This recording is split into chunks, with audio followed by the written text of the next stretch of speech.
Eulogy or epitaph for my mother. The enormous physical distance between us was never easy to bear and overcome, especially since Mom's physical health had always been rather fragile. She suffered, among other things, from anemia until menopause. So every chance I got, I either visited her in Poland or invited her countless times to spend extended time with me here in the US. Last year I was lucky to celebrate Mother's Day, this wonderful holiday in Warsaw, with my mother and my sister Maria. But this year, Mom spent this holiday in hospital rooms undergoing surgery to remove her gallbladder and shortly thereafter amputate her left leg. This last operation had a very negative impact on her mentally and physically, although she did not show it in the presence of her loved ones, bravely enduring pain and suffering until her last days. My mother's death was a great shock and is an extremely sudden and sad event for me. I just can't come to terms with the fact that I will never be able to call her again and ask her for advice on a personal matter or get the recipe for the tasty dishes she prepared for us when I was a child, etc.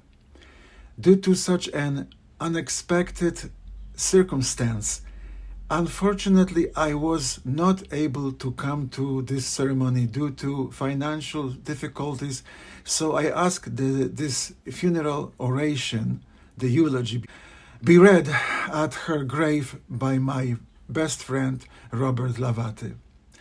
Elżbieta Veronica Lutomirska-Kolacz was a mother that many would like to have, but only a few could experience. Some people say that I adored my mother too much because she was my mother, but I tell you that the above statement is fully justified and true because there are few mothers like her nowadays.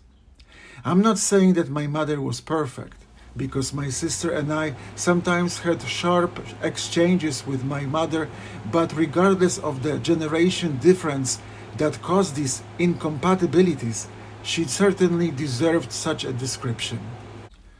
On various occasions, people have asked me if I had to describe my mother in one word, what would it be?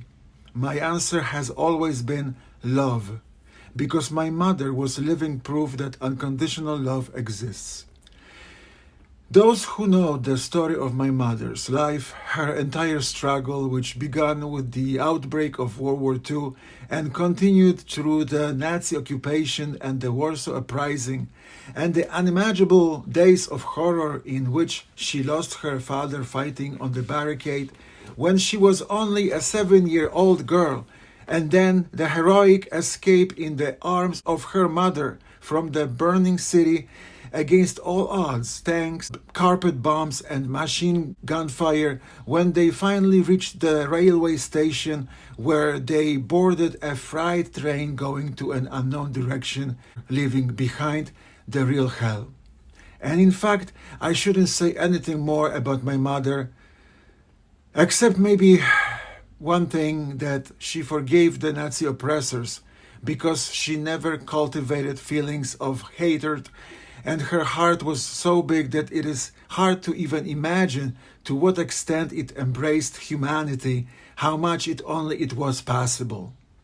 Although her heart was deeply wounded and remained so until the end of her days, it was always filled with true feelings of unconditional love reserved for her loved ones, family members, and the rest of humanity.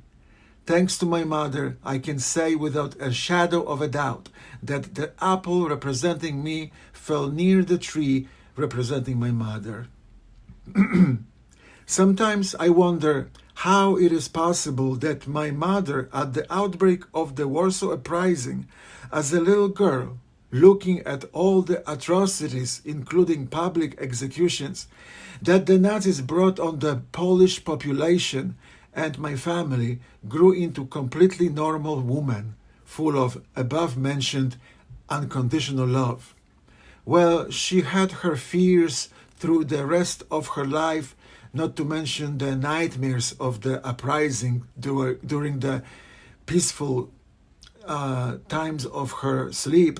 I would call it a kind of a post-traumatic stress disorder, PTSD, that she never got over. Mom, thank you so much for always being yourself and for raising me in the spirit of unconditional love, empathy, and compassion. And although I know it was also with the help of my dad, but today is your day, so I want to tell you that without you, I wouldn't be who I am today. Thanks to your amazing and tender care and unconditional love, the feelings you instilled in me, I cannot hate others, and I rather do not use this word often, following the example of your life and your amazing parenting skills, thanks to which, among other things, you taught me that love is the only answer to everything, include evil. Today, we say goodbye at the grave where your earthly remains rest.